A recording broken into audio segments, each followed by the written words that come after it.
Can you see me? Sorry. So this resolution is pretty short. I was going to display it, but then I just did something weird.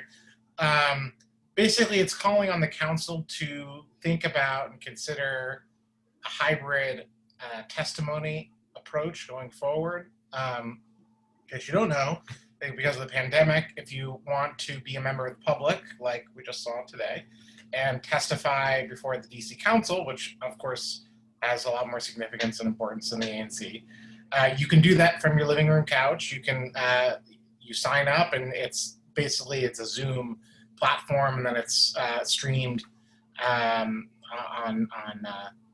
Facebook and other places. Previously, during the in-person time, these meetings, council hearings, are typically during work day from like 9 a.m. till 12 or 9 a.m. to 5, when most people work or have other obligations and aren't going to go downtown to testify, especially because if you're a member of the public, you might have to wait a long time. You're somewhere on the list. You're number 22. How long is it going to take to get to number 22? It's never clear. Hours and hours. That means that the people who go are lobbyists, special interest groups, people who are very committed, like activists sort of connected with sort of well-known groups. Regular people don't get to go. And I'm not saying that there's now suddenly a lot of regular people testifying for the council. That is still definitely not the case.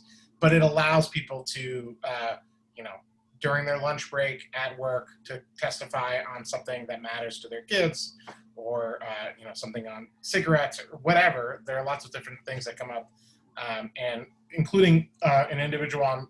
There was a hearing recently on the police legislation, and an individual who's in prison was able to speak to the council members about his experience from prison using a telephone, because that option was available. Otherwise, he would not have been able to kind of let his voice be heard. He could have submitted written testimony. So there are a lot of different opportunities for that, and so I think it's a good idea.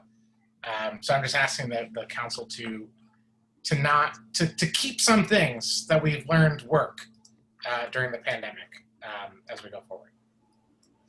And I'd ask if there's unanimous consent for the motion.